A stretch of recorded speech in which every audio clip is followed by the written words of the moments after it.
자, 교재는 501쪽입니다. 내용이 너무 많아가지고 좀 건너뛰고 있어요. 근데 제가 안 다루는 거는 중요도가 낮으니까 안 보셔도 됩니다.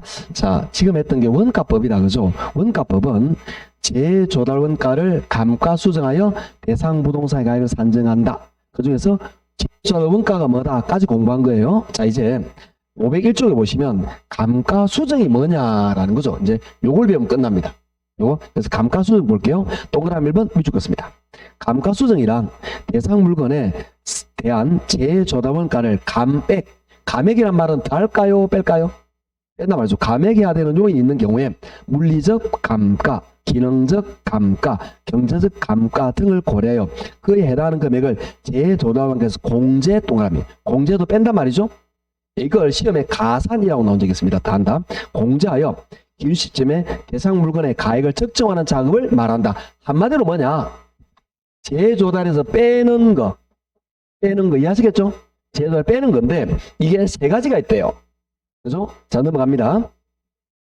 502쪽에 보시면 이 세 가지, 즉 감가수정에는 세 가지가 있다라는 이야기인데 이 감가수정 세 가지를 우리는 뭐라 그러냐면은 물리적 감가, 그리고 교재하고 똑같이 할게요. 두 번째 기능적 감가, 그리고 세 번째 경제적 감가라고 말을 합니다. 그럼 이게 어떤 개념이냐?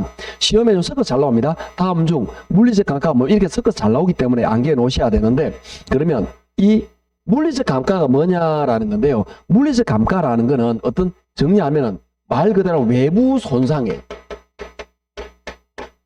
외부 손상이라는 것은 뭐냐? 예를 들어서 예를 들어서 우리가 건물이 있는데 건물에 많이 쓰니까 오랫동안 쓰니까 마모, 마멸, 파손 이런 것들이 외부 손상이죠. 이건 시간이 지나서 그럴 수도 있고 사자마자 바로 세차인데 바로 치박할 수도 있잖아.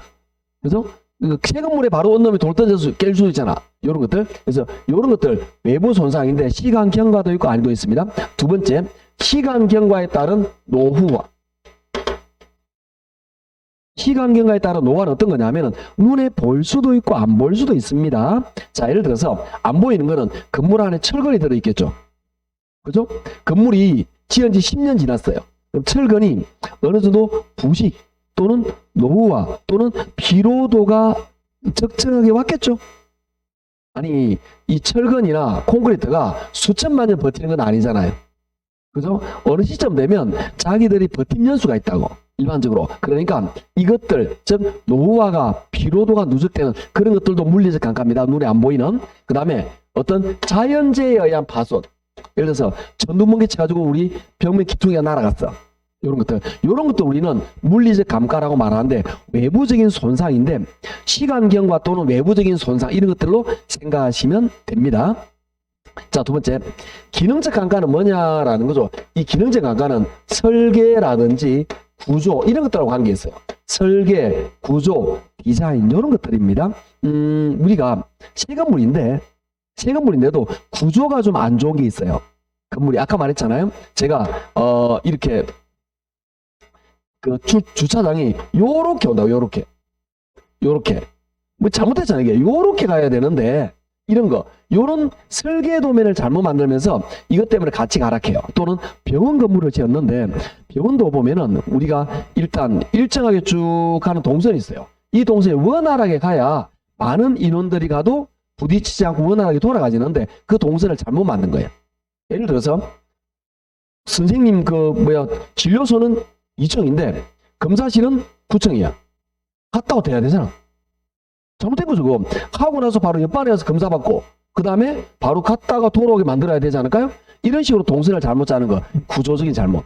이런 것도 우리는 기능적 감가라고 합니다. 자, 이 기능적 감가가 이해가 안 되신다면 어떤 느낌이냐면 우리가 여러분 자녀분께서 공부 좀 성적 오르면 휴대폰을 바꿔달래. 여러분 자녀가. 그래서 애가 공부하겠다는 휴대폰이 문제가 아니잖아요. 휴대폰 바꿔준다 그랬어요. 자녀가 지금 혹시 앞에 보면 몇 살 정도 되세요? 몇 학년 정도 되세요? 네, 대학생이에요? 네. 고등학생 있으면 좋은데. 고등학생 없을까? 아직 없구나. 고등학생 참 좋은데. 예를 들어서 없는 또 고등학생 어디 가져오겠습니까? 저희도 졸업을 해버려가지고 다 대학생인데, 여하튼 고등학교 중고등학교 이다 치고, 얘가, 딸이 어느 날 공부 성적 올라가면 휴대폰 바꿔둘래. 오, 그런다 그랬어. 올랐더니 성적 올랐어. 휴대폰 바꿔줘야 되겠죠. 요새 휴대폰에 뭐죠? S 뭐죠? 23? 그죠? 요즘 나오죠? 내가 S2로 바꿔줬어. 10년 전에 거. 우리 폴더폰 있잖아. 폴더폰. 자, 중요한 거는 도장도 뜯지 않은 새 거. 도장 안 뜯었어요. 물리적 손상은 없잖아. 도장 안 뜯었으니까. 그런데 이거 기능이 문제가 있어. 이거 인터넷 안 됐나? 검색 안 됐나? 카톡 안 되는데 문자는 돼. 이게 기능적 감가예요. 구조, 디자인, 설계, 효율, 효능 이거 떨어지는 거야. 그렇게 마시겠죠? 새 거잖아. 물리적 감가는 없지만 기능적 감가는 나타날 수 있다. 이런 것들입니다. 그래서 그리고 이런 것들도 기능적 감가고요. 저희 여러분이 혹시 집을 지었어요. 이게 디자인도 들어갑니다. 디자인, 색상 이런 거. 여러분 집을 지었는데 여러분이 빨간색을 좋아해. 집을 짓고 나서 주변에 페인트를 빨간색으로 칠했어.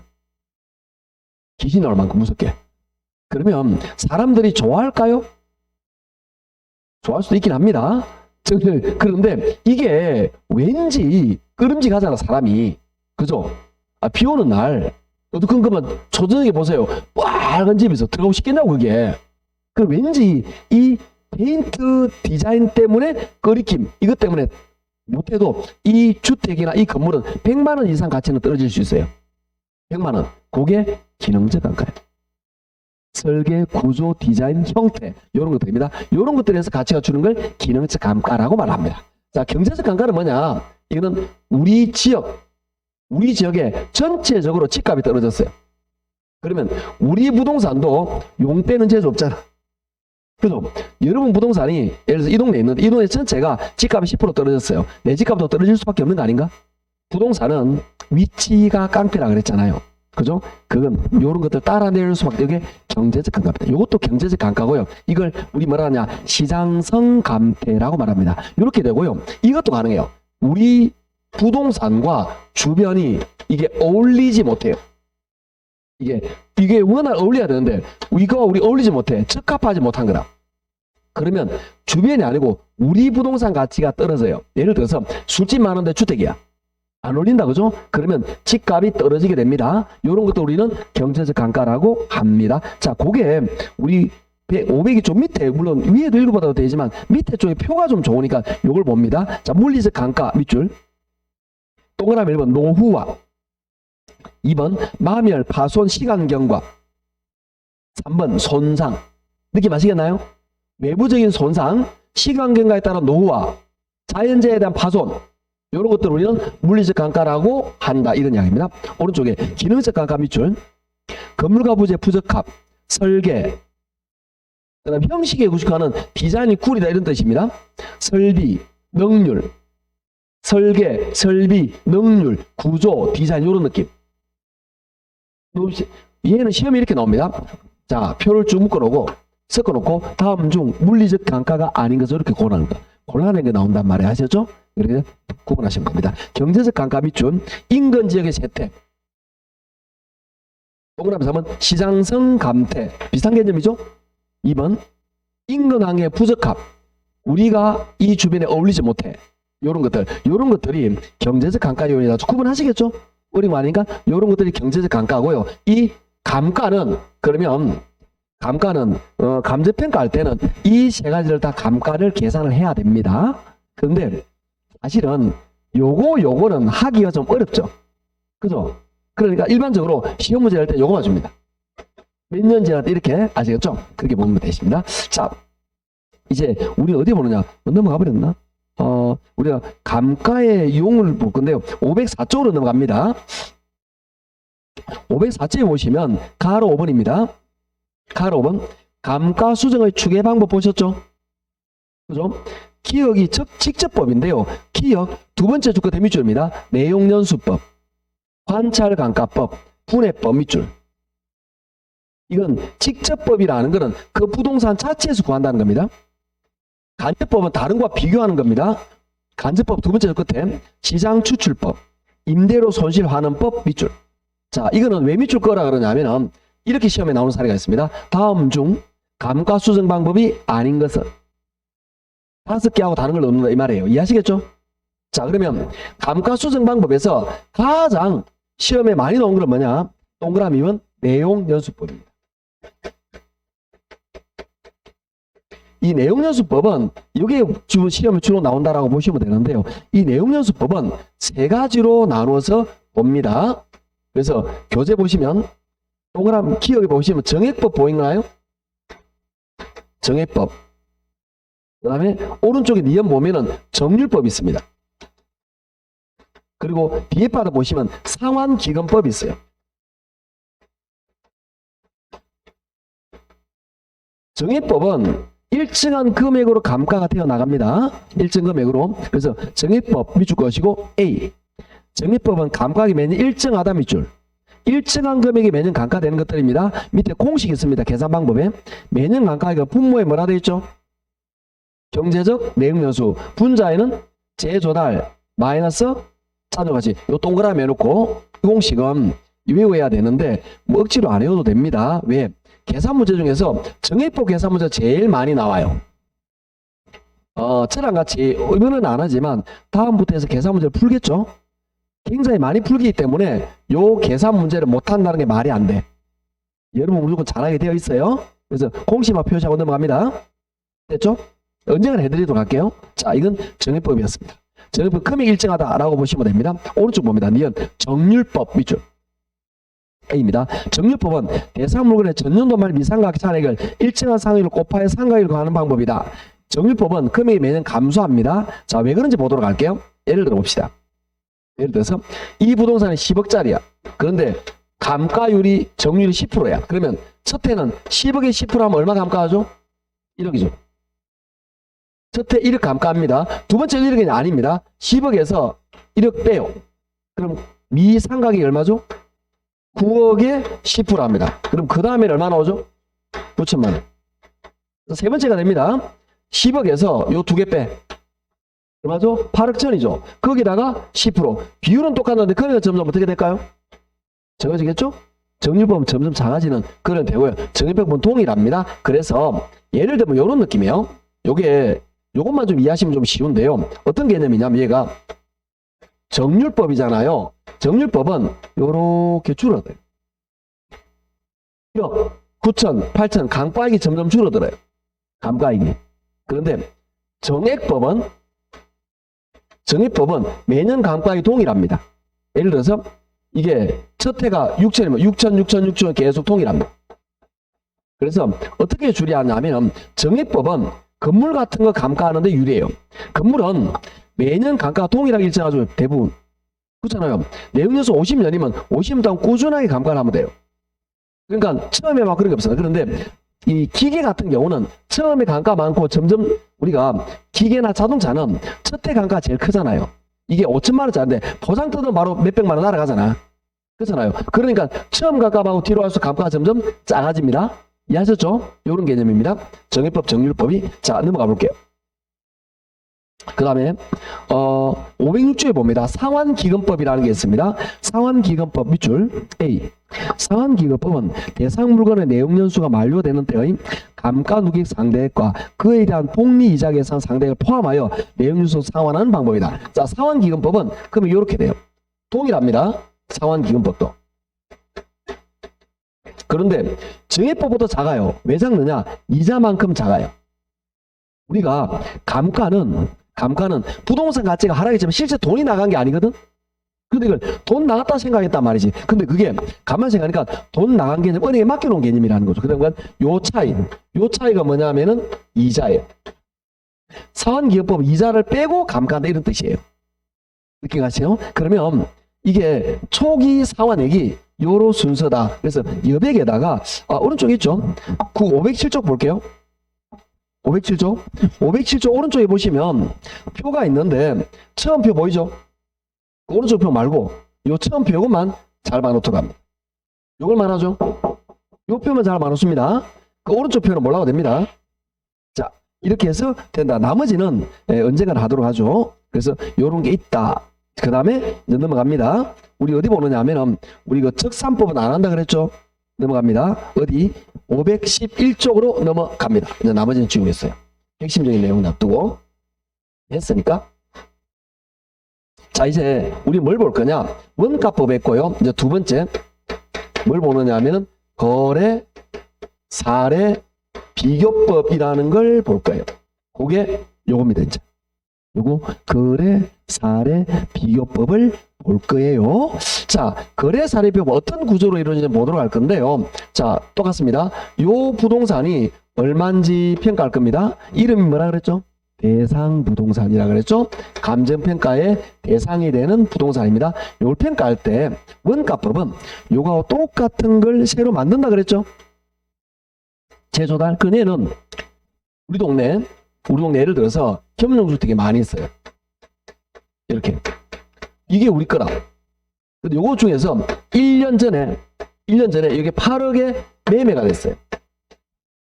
예를 들어서 그럼 요걸 우리 뭐라고 그러냐? 거래 사례, 매매 사례라고 말합니다. 요걸 가져와요. 우리 부동산 비슷한 것 중에서 팔린 걸 가져와. 이걸 우리 뭐라고 말하느냐 하면은 거래 사례라고 말합니다. 예를 들어 이게 8억이에요. 그런데 이게 우리 거하고 똑같은 건 아니잖아. 그죠? 우리 거하고 비슷한 거죠. 똑같은 건 아니죠 말이에요. 그러면 요거하고 차이가 있어요. 차이. 그 차이를 네 가지로 추정합니다. 그걸 우리 뭐라 그러냐 하면은 사시찌개라고 말합니다. 오늘 점심 메뉴는 사시찌개입니다. 김치찌개 말고. 이런 거 안 좋아하는구나. 알겠습니다. 안 하겠어. 자, 사시찌개가 뭐냐? 차례대로 사는 사정 보정입니다.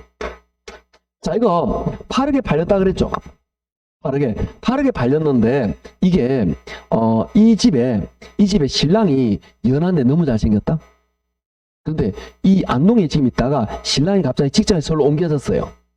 그러면 부인이 잘생긴 신랑을 냅둬도 될까? 우리 신랑은 냅둬도 돼. 근데 이 신랑은 냅두면 안 되잖아. 그래서 집을 빨리 팔고 따라가야 되지 않을까? 어느 놈이 채갈지 모르잖아 지금 어느 놈이. 빨리 따라가야 됩니다 내가. 그래서 급매로 팔아가지고 5천만 원 싸게 팔았어. 이해하시겠죠? 그러면 이게 특수한 사정이죠. 그죠? 특수한 사정. 5천만 원 싸게 팔았습니다. 그럼 그만큼 더해줘. 보정. 더해주면 우리 게 나오겠죠? 8억에도 5천만 원 대해서 우리 건 8억 5천에 이렇게 되는 겁니다. 그죠? 그럼 쌤 만약에 이건 특수한 사정이 없고 그냥 정상적인 거래. 정상적으로 오랫동안 우리 시장같이 배웠잖아요. 오랫동안 올려져서 정상적으로 매도 매수 간에 협의해서 거래가 됐다. 이거 정상 가격이라 그러면 그럴 때는 사정 보정을 안 해도 됩니다. 사정 보정 있으면 하고 없으면 안 해도 되는 거예요. 아시죠? 그래서 특수한 사정이 개입되면 그 사정을 수정한다 이런 이야기예요. 없으면 안 해도 된다. 두 번째, 시라는 거는 뭐냐? 시점 수정이에요. 시점 수정이라는 거는 이게 1년 전에 거래가 됐다 그랬죠? 1년 전하고 지금하고 우리 저도 시세가 3% 올랐어요. 그러면 여기다가 3% 올려주면 우리 거 나오겠죠? 8억에다가? 그런데 이것도 이게 1년 전이 아니고 만약에 일주일 전에 거래됐대. 일주일 사이에 부동산 오르고 그런 거 많이 없잖아요. 이럴 때는 그냥 사정 보정 안 해도 되겠죠? 느낌 아시겠나요? 너무 최근 거래는 안 해도 됩니다. 그래서 이 거래 시점과 평가 시점 사이에 시간적으로 뭐 차이가 있을 때 이걸 일치하기 위한 걸 이걸 시점 수정이라고 이야기합니다. 그러니까 좀 몇 년 됐어. 몇 년 사이에 가격이 오른 걸 계산해 준다. 이렇게 이해하시면 되는데 최근 거래면 저거 안 해도 됩니다. 지라는 건 뭐냐? 지역 요인을 분석합니다. 지역 요인을 분석하는데 뭔 말인지 잘 모르겠습니다. 만약에 이게 계속 같은 말인데 이걸 우리 동네에서 가져왔어요. 이 거래사를 우리 동네 이걸 우리 뭐라 그러냐 하면은 인근 지역이라 그럽니다. 인근은 대상 부동산이 속한 여기서 만약에 가져왔어요. 그러면 동네가 어때요? 같죠? 지역이. 그러면 이거 지역 분석 안 해도 돼요. 그런데 여기서 우리 동네에 팔린 게 없어. 10년 동안 팔린 게 없는 거야. 그러니까 너머 동네를 본 거죠. 우리 동네 비슷한 너머 동네 겸용주택이 많은 그 너머 동네 보니까 요게 3년 전에 팔린 게 있어. 그걸 가져왔습니다. 이걸 우리 뭐라 그러냐? 유사지역이라고 합니다. 대상 부동산에 속하지 않는 이름 지역이 같아요, 달라요? 다르죠. 이럴 때는 해야 되겠죠. 자, 뭐냐? 유사지역일 때는 지역 분석을 하고 인근 지역일 때는 지역 분석을 안 하고 헷갈리기 시작했죠? 이거 어떻게 하면 되느냐? 같은 동네면 안 해도 돼. 같은 동네면. 다른 동네면 해야 돼. 이런 이야기입니다. 아셨죠? 너무 동네 해야 된다. 이런 느낌. 개라는 건 뭐냐? 개별 요인입니다. 예를 들어서 우리 부동산과 이 부동산의 면적이 차이 날 수도 있겠죠. 우리는 50평인데 얘는 60평이야. 그럴 수 있고, 그 다음에 이 자재를 우리보다 얘가 너무 좋은 걸 썼어. 자재를. 그리고 우리는 이쪽에 있는데 얘는 이 매매는 각지에 있어. 각지면 좀 비싼 거 알고 있죠? 요런 것들을 어떻게 해야 될까? 계산해 줘야 되겠죠? 개별 요인을 계산한다라는 겁니다. 자, 그러면 지금 아는 사시지계는 뭐냐면, 사시지계는 이 우리 평가 부동산과 거래 사례 부동산의 차이가 나는 거죠. 그죠? 이것들에 특수한 사정이 개입됐느냐, 그 다음에 팔리는가 시간이 많이 지났느냐, 지역 차이가 있느냐, 개별 차이가 있느냐, 이걸 분석하는 거예요. 그래가지고 가감해서 계산해 준다. 선생님, 그런데 이런 게 없으면 안 해도 돼요. 그죠? 그래서 얘는 뭐냐? 거래 사례, 우리 부동산 그 비슷한 거래 사례를 가져와서 여기다가 뭐 한다? 사시지계 합니다. 자, 그 교재를 볼게요. 511쪽입니다. 동그라미 1번 밑줄입니다. 거래 사례 비교법이란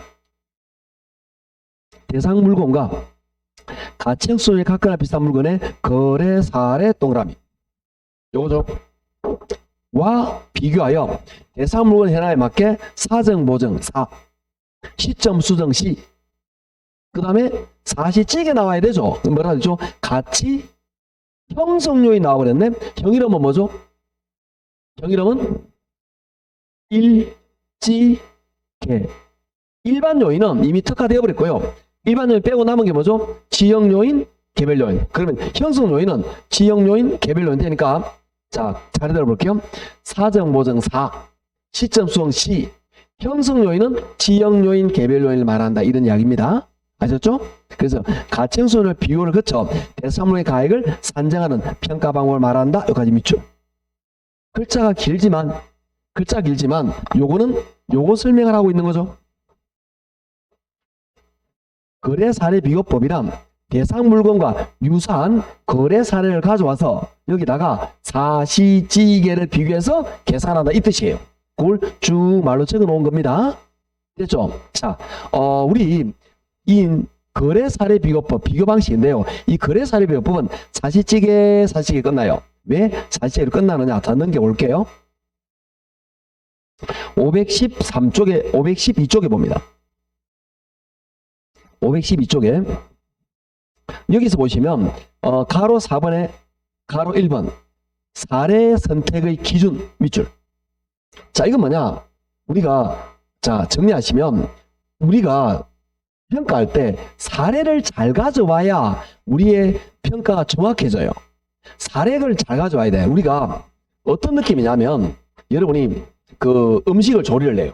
여러분 요리사예요. 예를 들어서 제가 사실은 진짜 좋아해요. 동태탕 같은 걸 좋아해요. 대부분 다 좋아하실 겁니다. 저는 동태탕을 특히 좋아하는데 그게 알잖아요. 오래된 냉동은 동태탕이 다르잖아. 그죠? 그 얼마 안 된 신선한 동태탕은 다르다니까. 이거는 양념을 아무리 해도 소용없어. 재료가 요거야. 재료가 좋아야 돼. 이거는 뭐죠? 양념이야. 그러니까 양념을 아무리 잘 쳐본들 재료가 안 맞으면 안 되는 거라. 즉, 이 부동산과 가장 유사한 걸 가져와야 된다. 이런 이야기예요. 거래 사례를 잘 가져와야 되는 이 뜻입니다. 올려줘야 되는 건 그래서 사례 자료의 선택 기준. 이거는 뭐냐? 자, 정리해 볼게요. 이 거래 사례를 가져올 때 일단 우리 부동산과 가장 비슷한 걸 가져와야 되겠죠? 그러면 우리 동네 같은 동네에 있어야 돼요? 너무 동네에 있어야 돼요? 같은 동네에 있어야 되죠. 그게 지역 요인, 즉 위치 유사성이에요. 위치 유사성. 아니 우리가 우리 동네에서 가져오는 게 가장 합리적이란 말이죠. 그 다음에 우리가 겸용주택이면 요거 뭘로 가져와야 되죠? 겸용주택 가져와야 되겠죠. 이게 뭐죠? 물적 유사성이에요. 이걸 물적 유사성. 이게 뭐냐? 개별 요인이란 말이에요. 그 다음에 이게 우리 동네에 있는 거 맞아. 겸용주택 맞아. 그런데 이 거래가 30년 전에 된 거래래. 너무 편차가 심하잖아요. 가급적이 뭐죠? 최근 거래. 이게 시간의 유사성이에요. 가급적 최근 거래. 그리고 가급적이면 특수한 사정이 없는 것. 이해하시죠? 가급적이면 특수한 사정, 즉 사정이 가급적 없는 것. 자, 이게 뭐냐? 거래 사례는 가급적 특수한 사정이 없어라. 요거예요. 있으면 해라. 두 번째, 시간 유사성이라는 게 시점 수정을 말하는 거예요. 그 다음에 위치 유사성이라는 게 같은 지역을 말하고요. 물적 유사, 요거는 거래 사례를 가져와라도 사실적이다 이 말이에요. 그게 어디 있느냐? 밑에 볼게요. 1. 사정 보정 가능성 밑줄. 그게 첫 번째 요거죠. 사례. 오른쪽 2. 시점 수정 가능성, 시간 유사성 요겁니다. 3. 위치 유사성, 지역요인 요게 요겁니다. 세 번째 4. 채무 밑줄. 물적 유사성, 개별요인 요거예요. 그러니까 여기는 거래 사례를 가져올 때 사정 보정이 가급적 없는 것, 시간이 최근인 것, 지역 요인이 비슷한 것, 개별 요인이 비슷한 것, 즉 뭐냐? 사례 자료를 사시지게로 가져와 이 뜻입니다. 됐죠? 자, 그다음 넘깁니다. 이렇게 해서 거래 사례를 계산한 다음에 이걸 다시 이 사례에다가 다시 사시지게를 적용할 겁니다. 그래서 넘어가셔서 515쪽에 봅니다. 515쪽에 가로 5번. 사례 자료의 정상화 밑줄. 그러니까 요 네 가지를 전부 다 사례 자료의 정상화라고 말합니다. 1번 사정보정 밑줄. 요거죠. 사정보정이 뭐냐 말해요. 밑줄 긋습니다. 사정보정이란 수집된 거래 사례에 특수한 사정이나 개별적인 동기가 게재되어 있거나 시장이 정통하지 못하여 그 가격에 측정하지 못할 때 그러한 사정이 없는 때의 가율순으로 사례를 정상화하는 작업을 말한다. 자, 무슨 말이냐면은 여기서 특수한 사정, 개별적인 동기, 아까 남편 따라 빨리 가야 된다 그랬죠? 그죠? 이게 특수한 사정, 개별적인 동기입니다. 그 다음에 시장이 정통하지 못하여 가격이 측정하지 못할 때 자기 물건이 12억이 가까이, 예를 들어서 12억쯤 되는데 자기 10억인 줄 아는 거야. 10억이 내놨어. 그래서 거래가 돼버렸어. 이럴 수 있지 않을까? 이게 정통하지 못하여 이 말이에요. 이런 경우에 그 가격만큼 차이를 계산해 줘야 된다 이 말이에요. 그게 마지막에 있는 그런 수준으로 정상화하는 작업이다 이 말입니다. 넘어가시고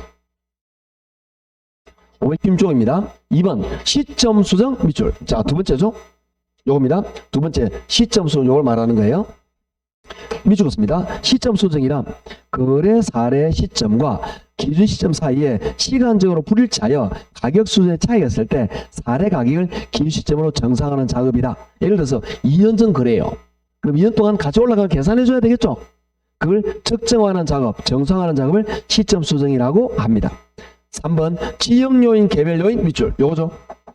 밑줄만 느낌 알겠죠? 단어 아니까 요건 밑줄만 긋고 넘어갑시다. 자, 그러면 우리 거래 사례 비교법은 거래 사례가 뭐 했죠? 사시지게 했습니다. 자, 이게 어떤 사례인지 예를 들어 볼게요. 자, 토지를 가지고 예를 한번 들어보겠습니다. 자, 우리 상상을 한번 해볼게요.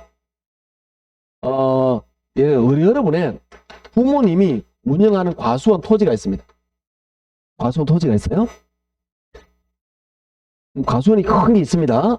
과수원 토지가 있는데 이 아버님이 갑자기 몸이 좀 아프세요. 아버님의 건강이 심히 우려가 되죠. 그렇지만 아들이 나밖에 없고 딸도 없어. 그러면 이 과수원 내가 물려받지 않을까? 그러면 아버님 건강이 걱정되지만 이 과수원 얼마쯤 하는지 궁금하지 않을까? 궁금할 거라 아마? 아시겠죠? 궁금합니다. 그래서 이 토지가 얼마인지 평가해 달라고 부탁했어요. 이때 감정평 가서 이렇게 할 수 있습니다. 여기서 이 과수원 비슷한 크기가 있어요. 요게 과수원 예를 들어서 10만 평이에요. 10만 제곱미터 할게요. 10만 제곱미터인데요. 이 과수원 비슷한 게 우리 동네에 말자라는 친구가 있어요. 말 이뻐. 예, 이뻐입니다.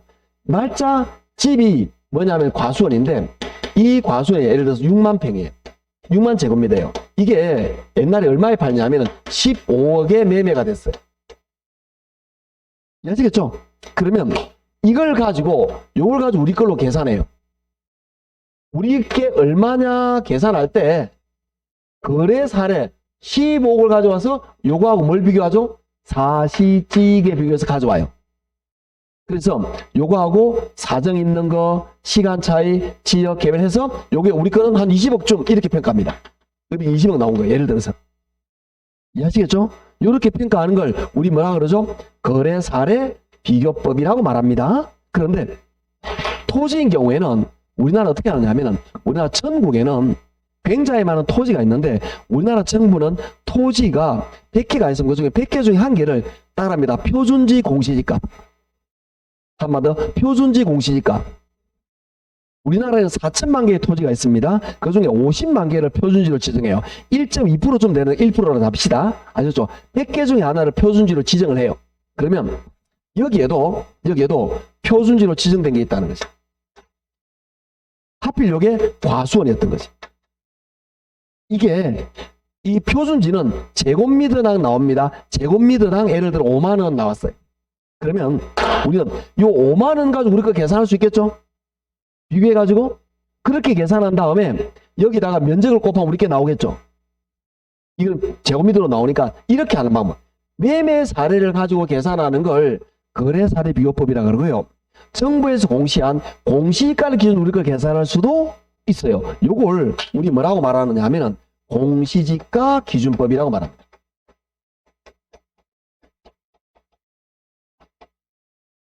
그런데 토지는 공시지가 기준법이 원칙입니다.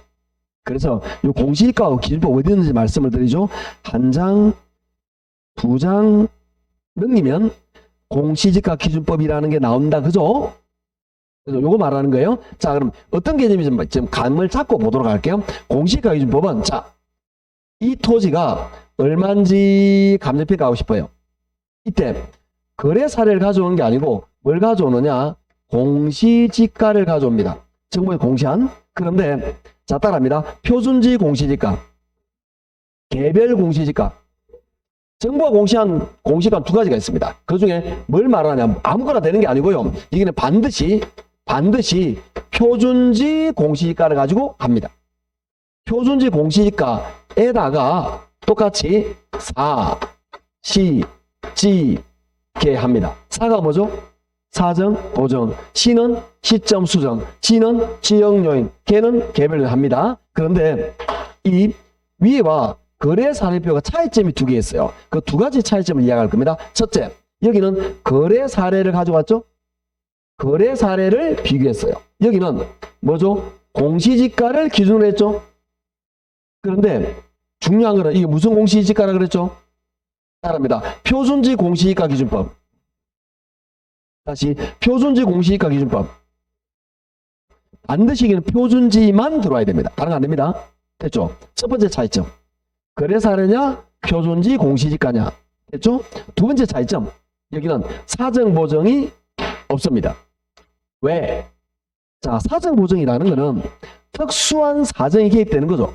그런데 정부에서 100개 중에 하나 표준지를 선정할 때 특수한 사정이 개입된 거는 표준지로 선정을 안 해요. 가장 보편적인 걸 하기 때문에 특수한 사정이 개입된 거는 표준지로 선정을 안 하기 때문에 표준지는 특수한 사정이 없어요. 그러니까 예가 없습니다. 구분하시겠죠? 자, 교재를 볼게요. 교재 521쪽에 공시지가 기준법 동그라미 2번입니다.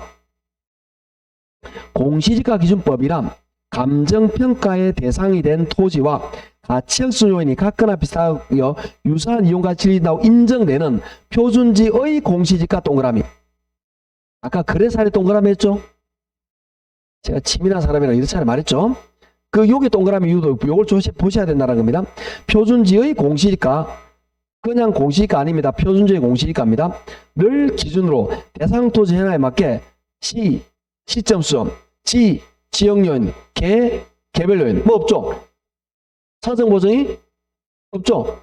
그죠? 그래서 여백에다가 적습니다. 어떻게?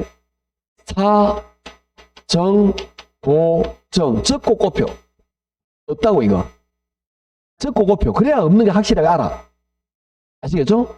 지금은 알지만 일주일 지나면 또 R33에서 모른단 말이에요. 사정 보정 적고 꼽혀. 되셨죠? 그래서 사정 보정 뺍니다. 그 밖에 보정을 써서 감정평가를 구하는 방법이다. 우리 이해했습니다. 여기서 원가법은 이렇게 됐고요. 그 다음에 거래사례비 이렇게 됐고, 공시지가협 이렇게 되는데 공시지가협 비교 방식이지만 거래사업협과 다른 방식입니다. 아셨죠? 이렇게 된다. 이렇게 해서 우리는 비교 방식까지 보았고요. 자, 넘어가 볼게요. 이제 523쪽으로 갑니다. 분위기는 점점 안 좋아지고 있습니다. 이제 우리 뭘 할 거냐? 요거 할 거예요. 수익환원법을 할 겁니다. 이제 우리가 공부할 거는 뭐냐면 수익환원법입니다. 구조는 동일합니다. 수익환원법도 똑같아요. 이 부동산이 얼마냐 구할 겁니다. 이게 대상 부동산의 가액입니다. 이걸 구할 때 장래 산출하고 예상되는 순수익에서 여기다가 환원율을 나누어 주면 됩니다. 이게 공식입니다. 자, 지금부터 이 공식이 왜 나오는지에 대한 이야기를 할 겁니다. 물론 이게 왜 나오는지 모른다 그래도 여러분은 문제 푸는데 전혀 지장은 없습니다. 왜 그런지 좀 보도록 할게요. 자, 여러분이 제가 투자 파트에 많이 썼던 지문을 말해 볼게요. 원룸을 하나 샀습니다. 여러분이 원룸 부동산을 얼마에 산? 10억에 샀습니다. 여러분은 10억에 투자했으면 뭔가 수익을 바라는 게 있겠죠? 여러분이 바라고 있는 수익률이 있을 겁니다. 수익률이 만약에 5%입니다. 그러면 수익률 5% 곱하면 여러분의 순수익은 얼마가 나오죠? 5천만 원이 나옵니다. 이렇게 생각하시지 말고 여러분 은행에다 10억을 맡겼습니다. 10억을 은행 이자가 2%입니다. 그러면 곱해서 이자율이 2%입니다. 그럼 이자가 얼마 나오겠죠? 매년에 2천만 원 나오겠죠? 부동산에 이건 뭐냐? 부동산 가치입니다. 원룸이라고 저는 되면 부동산 가치예요. 부동산 가치에다가 수익률 곱하면 순수익이 나오는 거죠? 자, 그런데 우리는 요게 얼마냐 모를 때를 상상해 봅시다. 요걸 구하려면 얘 둘을 어떻게 할까요? 요걸 모를 거라고. 그럼 요걸 어떻게 해야 될까? 요렇게 어떻게 해야 될까요? 나눠야 되지 않을까? 이거 모르면 내 잘못 아닙니다. 아셨죠? 어쩔 수 없는 거예요. 요거 모르니까 얘 둘을 나눠야 되겠죠? 그렇죠? 어디에서? 순수익에서 어디를? 수익률을 나누면 뭐가 나온다? 부동산 가치. 다시 어디에서? 순수익에서 뭘? 수익률을 나누면 뭐가 나오죠? 부동산 가치. 자, 어디에서? 순수익에서 뭘? 수익률, 환원율, 수익률 같은 개념이라고 그랬죠? 나누면 뭐가 나온다? 부동산의 가치. 이렇게 나온 거야. 이 부동산의 가치는 순수익에서 수익, 환원율을 나누면 부동산의 가치는 여기서 나온 식이란 말이에요. 이해하시겠죠? 그러니까 이거는 잘 이해가 안 되는 이 문제를 예를 든다면 여러분이 어떤 원룸이 있는데 이 원룸의 임대료가 1년에 5천만 원이 들어와. 그런데 내가 내가 원하는 수익률, 요구 수익률이 있어요. 내가 예를 들어 은행 이자가 2%네? 내가 부동산 투자 위험 부담했잖아. 은행 이자 받으면 2% 먹으면 되잖아요. 근데 내가 2%보다 더 많은 걸 원하고 있잖아. 왜? 위험을 부담했어. 근데 수익률 예를 들어서 5%를 원해. 0.05를. 이걸 나누면 이거 얼마짜리다? 10억짜리. 이렇게 나온 거예요.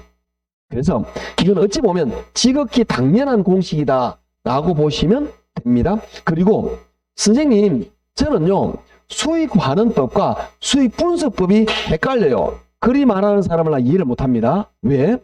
이름을 볼게요. 이름 잡읍시다. 수익을 뭐 했게? 수익을 뭐 했게? 환원. 그래서 수익환원법인데 왜 둘이 헷갈리냐고. 공부 안 하니까 헷갈리지. 그죠? 이름에 답이 있는데 헷갈릴 이유가 전혀 없는 거예요. 이름에 답이 있으니까. 그래서 수익을 환원하면 가치가 나와요. 자, 그런데 사실은 법조문 이렇게 나옵니다. 순수익이나 미래 발생할 현금 흐름을 환원하거나 할인한다라고 말합니다. 그런데 정확하게 이렇게 됩니다. 순수익은 환원하고요. 미래현금은 그리고 여기 미래현금은 할인하는데 이건 우리 시험에 안 나옵니다. 왜? 화폐의 시간가치를 계산해야 돼요. 미래를 할인해서 현재가치를 만드는 거죠. 분위기 안 좋아지네. 자, 이거는 몰라도 되는 거예요. 우리 시험에 나온 적은 있습니다. 30여 단 2번 정도 나왔어요. 이거 제가 7, 8회 되면 설명을 합니다. 그런데 이게 여러 시험장에서 풀라고 기대 안 해요. 그거는 풀어주는 이유는 내 면피야. 그러니까 나왔는데 내가 설명도 안 했다 그러면 내 욕 먹잖아. 그래서 풀어준 것 뿐이에요. 이거 시험장에서 푼다 기대 안 해요. 내 계산이 복잡하기 때문에.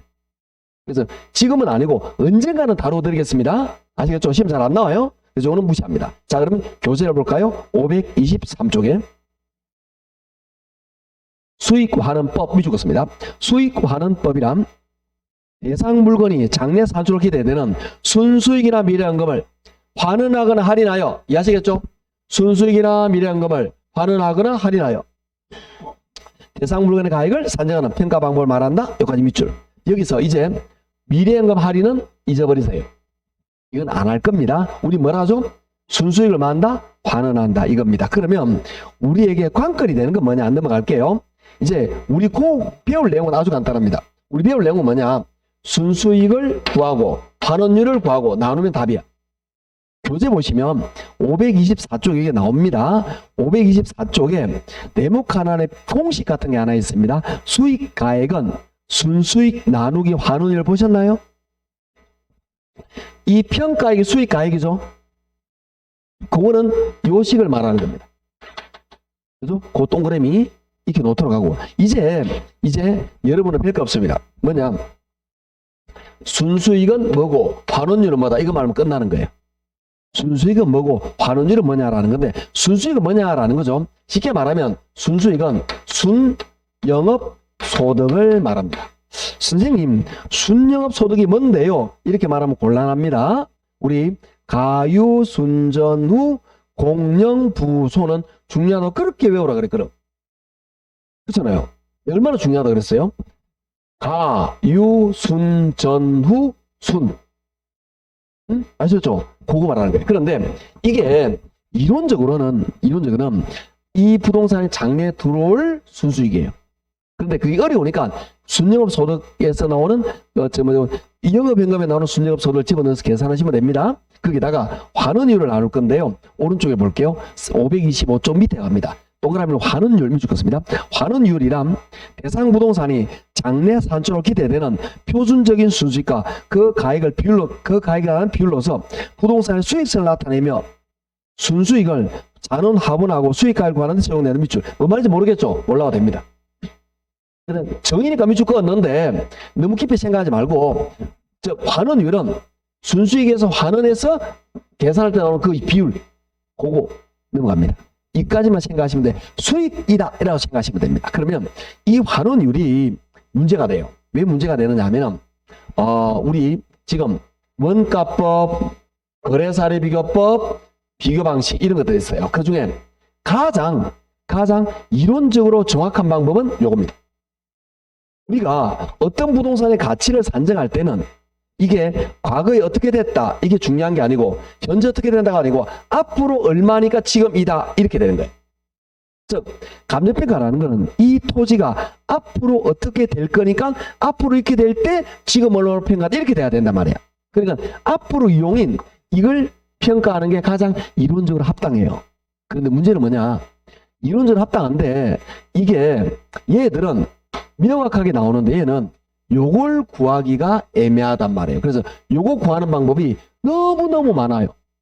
왜? 아까 말했듯이 이론적으로 너무 애매하다 보니까 이 학자들마다 굉장히 다양한 이론을 만들어냅니다. 그래서 527쪽에 가로 3번 527쪽에 가로 3번 자본 환원율 결정 방법 보이시죠? 맞죠?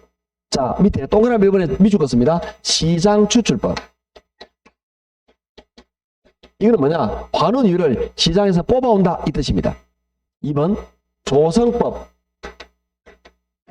이걸 다른 말로 요소구성법이라고 말하는데요. 즉 부동산에 관계되는 다양한 위험 요소들을 더해서 환원율을 구한다 이 뜻입니다. 넘어갑니다. 3번 투자결합법.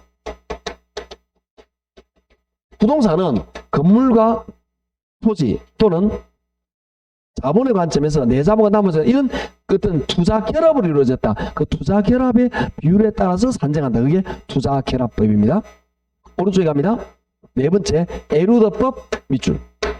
에루드가 만들어서 에루드법입니다. 다섯 번째 부채 감당법 밑줄. 부채 감당률을 사용해서 부채 감당법입니다. 너무 많죠? 시험에 다 나와요. 자, 이거 세부적으로 이거 계산하는 방법은 다음 순환할 겁니다. 아시겠죠? 지금은 다루지 않을 거예요. 그런데 요 포인트를 잡으셔야 돼요. 뭐냐? 환을 구하는 방법에 따릅니다. C조 2L부. 다시 C조 2L부. 정확하게 문제 모르더라도 다음 중 환원을 구하는 방법 아닌 것을 이거는 찾아야 된다 말이지. 그래서 요 눈을 익히고 암기하자라는 이야기입니다. 자, 지금까지 마친 건 아닙니다. 지금까지 한 게 뭐죠? 3방식이야. 됐나요? 3방식인데 그러면 이렇게 해서 마무리가 됐는데 자, 하나만 더 하고 마칠 겁니다. 좀 넘어갈 건데 뒤로는 안 봐도 됩니다. 너무 복잡하게 나와 있어요. 어디 보느냐? 537쪽으로 합니다. 537쪽에서 이게 물건별 감정평가라는 게 있어요. 이게 시험에 은근히 잘 나와요. 이게 물건별 감정평가인데 이건 몇 가지 포인트를 제가 잡아 드릴 거예요. 이걸 포인트를 알면은 여러분이 공부하기가 수월합니다. 이거는 뭐냐? 물건별 감정평가. 어떤 물건은 어떻게 평가돼 이 뜻입니다. 아셨죠? 자, 포인트를 몇 개 잡아 볼게요. 첫째, 상상을 할 겁니다. 자, 이렇게 토지 위에 이렇게 건물이 있어요. 우리는 아까 배웠죠? 토지 건물은 따로따로 개별로 평가하는 게 원칙이죠. 개별평가가 원칙입니다. 그러면 토지는 아까 얘기했잖아요. 토지는 무슨 법이라 그랬죠? 토지는 공시지가 기준법이 원칙입니다. 건물 같은 거는 삼각대죠. 가치가 줄잖아요. 이런 것들은 원가법이 원칙입니다. 건물은 원가법이 원칙입니다. 그러면 토지 건물을 각각 평가할 때는 토지는 공시지가 기준법으로 평가하고 그 다음에 건물은 원가법 평가해서 둘 다 하면 이 가치가 나오겠죠. 요게 개별평가입니다. 그런데 이게 원칙인데 아까 했잖아요. 아까 용도상 불가분의 관계가 있거나 함께 거래가 될 때는 일괄하여 평가할 수 있다. 이걸 일괄평가한다. 일괄할 때는 요걸로 모르겠죠. 일괄할 때는 거래, 사례, 비교법이 원칙이 됩니다. 함께 할 때는. 됐죠? 자, 요 사례가 어디 있느냐? 또 다른 경우에 요 사례가 나타납니다. 자, 다른 경우는 뭐냐? 우리 또 상상을 한번 해볼게요. 여기 산이 있습니다. 산에 인목이 있어요. 인목이. 자, 그러면 우리는 산에 있는 토지, 산지고요. 이거는 인목입니다. 그러면 이걸 평가할 때 따로따로 평가하는 게 원칙이라 그랬죠? 토지는 무슨 법이라 그랬죠? 잘하고 있습니다. 공시지가 기준법이 원칙입니다. 인목, 과수원 이런 것들은 거래 사례가 원칙입니다. 아셨죠? 그래서 저는 거래 사례 비교법이 원칙입니다. 자, 따로따로 평가할 때는 인목은 거래 사례로 산에는 토지는 공시가로 평가해서 별도로 평가하는 게 원칙인데 이걸 함께 일괄합니다. 일괄할 때 아까 뭐라 그랬죠? 거래 사례 비교법이 원칙이다라는 거죠. 자, 여기에서 제가 바라는 건 뭐냐? 여러분이 약간의 공통점을 느꼈으면 좋겠습니다. 이 공통점을 뭐냐? 토지는 계속 뭐죠? 공시가 원칙이죠. 건물과 인목은 가까이 평가 방법이 있죠. 그런데 이걸 함께 할 때는 뭐로 한다? 거래 사례 비교법 이렇게 된 거예요. 자, 그러면 좀 암기가 좀 수월해지지 않았나요? 이걸 교재를 딱 볼 거예요. 이걸 그러니까 교재를 바로 보면 헷갈려서 어렵다고. 지금 말하면 쉬운 거예요. 자, 537쪽에 보겠습니다. 가로 1번입니다. 동그라미 밑줄입니다. 감정평가 오른쪽에 토지를 감정평가할 때는 공시지가 기준법을 적용하여야 한다. 토지는 공시지가 기준법이 원칙입니다. 2번 감정평가 오른쪽에 건물을 감정평가할 때는 원가법을 적용해야 한다. 밑줄. 이것도 건물은 원가법이 원칙입니다. 3번 토지와 건물의 일괄 감정평가 밑줄. 일괄한다 말이죠. 자, 이거는 읽어보시면 일괄의 말이 나옵니다. 세 번째 줄 끝에 봅니다. 세 번째 중간에 토지와 건물을 일괄하여 감정평가할 때는 거래 사례 비교법을 적용해야 한다. 밑줄. 자, 이게 이해가 좀 되시죠? 지문을 보면 그렇게 복잡해요. 근데 이 그림 보면 좀 쉽다라는 겁니다. 밑에 가로 4번 볼게요. 살림. 동그라미 1번 끝에 산지와 임목을 구분하여 감정평가해야 한다. 이 말은 개별평가 따로따로 하라는 뜻입니다. 이 경우 임목은 뭐? 거래사례 비교법 요거죠. 그런데 소경목님은 원가법. 우리가 나무는 거래사례 원칙인데 작은 나무는 거래가 많이 없어요. 왜? 어느 정도 길러가지고 매매를 한단 말이에요. 그러니까 이럴 때는 거래사례가 없기 때문에 원가법을 적용하는 경우도 있습니다. 그래서 원가법을 적용할 수 있다 이렇게 나옵니다. 동그라미 비용 뭡니다? 산지와 임목을 일괄의 감정평가할 때는 거래사례법을 적용해야 한다. 이해하시겠죠? 자, 그러면 제가 볼 때 요 포인트를 잡아 놓으면 여기 쉬워요. 어떤 개념이냐? 여러분 밑줄 건 게 요건데 이건 토지는 공시지가예요. 건물 임목은 각자 방법이 있어. 일괄할 때는 거래사례 비교법 이런 공통지문을 사용하시면 된다 이런 이야기입니다. 됐죠? 자, 5번 봅니다. 두 번째 줄에 과수원을 감정평가할 때는 거래사례 비교법 밑줄 임목 과수원은 거래사례 비교법입니다. 이해하시겠죠? 자, 밑에 6번입니다. 1번 공장재단 밑줄 세 번째 줄 끝에 수익환원법 2번 광업재단 밑줄 끝에 수익환원법 너무 깊이 오지 마세요. 공장재단 광업재단 무슨 법? 수익환원법. 우리 이렇게 외우시면 됩니다. 기업활동과 관계되는 거 공장재단, 광업재단, 어업권, 특허권, 실용진앙권은 수익환원법입니다. 아셨죠? 넘어갑니다. 7번입니다. 7번 동그라미는 자동차죠. 자동차 밑줄 것이고 오른쪽에 거래사례비교법 별표. 자, 2번 뭡니다? 건설기계 뭐라 되어 있죠? 원가법이죠. 3번 선박 끝에 봅니다. 뭐라 되어 있죠? 원가법이죠. 항공기 뭐라 되어 있죠? 원가법이죠. 자, 그러면 여기에서 봅니다. 건물, 선박, 항공기 원가법이죠. 자동차만 뭐죠? 왜 그럴까요? 거래가 빈번하니까. 거래가 빈번하니까 거래사로 뺀 거예요. 아셨죠? 그렇게 보시면 됩니다. 나머지는 참고적으로 보시면 되는 거예요. 나머지 중요한 게 없어요. 10번에 보면 무형자산, 과학권, 어권, 특허권 전부터 수입하는 법입니다. 자, 여기서 어떤 개념인지 좀 보도록 할게요. 여기서 우리가 이게 개념을 좀 보시면 원가법을 적용하는 게 있었단 말이죠. 원가법을 적용하는 건 뭐냐? 우리 어떤 거냐면은 건물, 기계, 그 다음에 기계장치 또는 항공기습 이런 거죠. 이런 것들은 뭐죠? 상각되는 자산이에요. 포인트가. 그 다음에 토지는 공시지가 기준법. 그 다음에 거래사례비법 어떤 게 있냐면은 과수원, 임목, 그리고 자동차 이런 거죠. 금방 있던 거. 그 다음에 수익환원법은 기업활동과 연결되는 공장재단, 강업재단, 특허권, 실효권 이런 거 있죠. 자, 이게 우리 교재에 포인트로도 나와 있습니다. 얘기를 했는데 나머지는 안 보셔도 됩니다. 제가 아까 보라고 말하고 넘어갔었던 느낌 어떤 거냐면 쭉 앞으로 돌아가셔가지고 491쪽에 봅니다.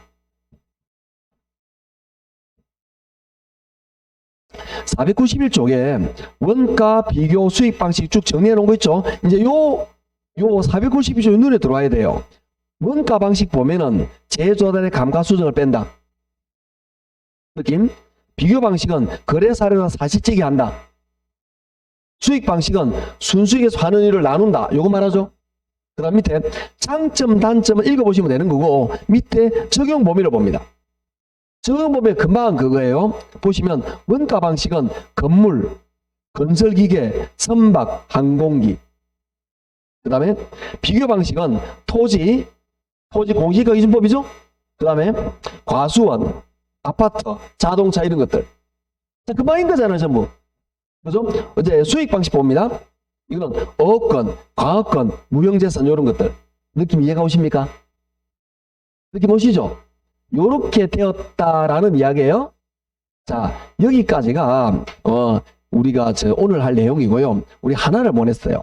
부동산 가입 공시는 하면은 1시간 정도 설명이 걸려요. 그래서 부동산 가입 공시는 다음 주 하고 다음 주 처음부터 나가겠습니다. 오늘 1시간 다음에 또 분위기 안 좋아질 것 같아가지고 달력적인데 마친 건 아니고요. 문제를 몇 개 풀어야 돼요. 자, 어디 보시느냐면 왔다 갔다 해서 죄송하지만 자, 우리 어디 뭐냐 576조에 갑니다. 576쪽에 35번을 볼까요? 다음 순환에는 이렇게 기출문제 안 풀 거예요. 지금 포인트만 잡으려고 지금 보는 거예요. 35번. 감가수준이 옳은 것은 되어 있죠? 1번 기억. 감가수준과 관련된 내용연수는 경제적이 아닌 물리적 내용연수다. 아까 공식에 동그라미 할 때 분모의 경제적 내용연수 기억납니까? 경제적 내용연수 동그라미인 거예요. 그래서 기억은 틀렸습니다. 물리적이 아니라 경제적 내용연수를 감가합니다. 이런 대상물건의 재조정과 감액한 요인은 물리적, 기능적, 경제적 감가를 고려하죠. 아까 인 거잖아요. D급. 감가 수정 방법에는 내용연수법, 관찰감가법, 분해법 등이 있죠. 리얼. 내용연수법은 정액법, 정률법, 사항기금법이 있죠. 미엄.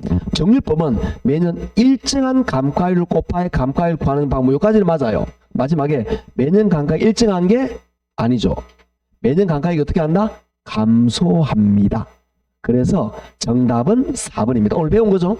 자, 36번 봅니다. 1번. 대상물건에 대한 감정평가를 원칙적으로 시장가치를 기준으로 결정한다. 맞죠? 시장가치가 원칙이라 그랬죠? 2번. 감정평가법인 등은 법령에 다른 규정이 있거나 아니면 의뢰인 요청이 있거나 아니면 사회통상 필요하면 시장가치 외의 가치를 결정할 수 있죠. 그게 2번입니다. 3번은 사회통념이죠. 2번, 3번은 같은 말이잖아. 2번, 3번, 2번, 3번 묶어서 볼게요. 시장가치가 원칙이지만 시장가치 외의 가치를 결정할 수 있다 그랬잖아요. 첫째, 법령의 규정이 있는 경우. 둘째, 의뢰인 요청하는 경우. 셋째, 사회통상 필요한 경우. 그죠? 그게 2번, 3번이죠. 4번입니다. 감정평가법인 등은 감정평가 의뢰인 요청하여 의뢰인 요청에서 시장가치 외의 가치로 결정할 때는 자, 몇 가지 있잖아요. 합리성, 가치와 성격을 비교하고 검토하고 합리성, 적법성을 검토하여야 한다. 네, 마지막에 볼게요. 시장가치 외의 가치를 기준으로 결정할 때는 해당 시장가치 외의 가치의 성격과 특징을 검토하지 않는다. 틀렸죠. 검토하여야 한다. 그래서 정답은 4번입니다. 5번은 이게 만약에 합리적 적법에서 결여되면 의뢰를 거부할 수 있다. 아까 배운 내용입니다. 넘어갑니다. 40번 해볼게요. 40번에 틀린 것은 1번 기준시점은 감정평가 기준 날짜입니다. 2번 하나의 물건이라도 가치를 달리한대. 가치를 달리한대. 뭐죠? 구분하여 평가할 수 있다. 3번 거래사례비교법은 비교방식에 해당하나 공시가격기준법은 비교방식에 해당하지 않는다. 볼게요. 거래사례도 비교방식, 공시가도 비교방식. 이거 틀렸죠? 정답은 3번입니다. 4번 감정평가법인 등은 대상물건에 정한 감정평가 방법을 하되 주된 방법이 적용하기 곤란할 때는 다른 평가 방법을 적용할 수 있다. 예를 들어서 자, 건물은 주된 방법이 원가법이죠. 요게 원칙이라는 거지만 이게 마땅하지 않으면 다른 방법으로 평가할 수 있다. 그 말은 요거하고 다른 방법을 비교해서 합리성을 검토한다. 가주평균할 수 있다. 이런 뜻입니다. 5번 감정평가법인 등은 감정평가서를 감정평가 의뢰인과 이해관계자는 이해할 수 있도록 명확하고 일관되게 작성해야 되겠죠. 지만 알아보게 하면 안 되잖아. 그죠? 당연하게 이렇게 시험이 나왔다라는 거죠. 자, 오늘 문제를 푸는데도 작년 문제 3개가 풀려요. 그러니까 제가 자 이제 그 기출문제 의미를 많이 안 둘 건데요. 제가 작년 문제 33회를 풀었는데도 제가 그렇게 교재에 얼마나 많이 건너뛰었습니까? 계산 문제 거의 안 했죠? 건너뛰었는데도 여러분 세어보시면 절반 이상이 풀렸습니다. 절반 이상이. 그래서 제가 하고 싶은 말은 그거예요. 이제 공부 방법은 정해졌습니다. 어떻게 공부를 해야 되느냐? 이 책의 양이 너무 많다. 물론 자세하게 하겠지만 다음부터 자세하게는 하겠지만 여러분은 자세한 것보다도 정확하게 이게 뭔지를 아는 게 중요한 거야. 즉 제가 많은 내용을 하지 않고 주요 내용 포인트만 잡았는데 그 포인트만 명확하게 알면 여러분은 60점 언저리가 나와요. 그게 포인트입니다. 그래서 그 오늘까지 수업에서 제가 여러분에게 수업도 하면서 포인트를 잡아주려고 했던 목적은 그거였어요. 물론 다음 순환부터는 좀 자세하게 할 거예요. 그리고 계산 문제도 좀 다루게 될 겁니다. 이제 지금 계산 거의 안 했잖아요. 이거 계산 문제로 다 나와요. 시험 문제. 그래서 계산 문제를 안 잡았다라는 걸 이해합니다. 그래서 우리는 다음 순환부터 그렇게 하겠다라는 거고요. 그래서 오늘은 여기까지 하고 다음 주는 이거 맨 마지막에 부동산 가입 공시하고 둘째 시간부터 처음에 나갈 겁니다. 자, 맨 앞에 또 기억나시죠? 네, 그렇게 또 좀 자세하게 이렇게 나가도록 하겠습니다. 오늘 여기까지 하고 다음 주 뵙겠습니다. 고생했습니다.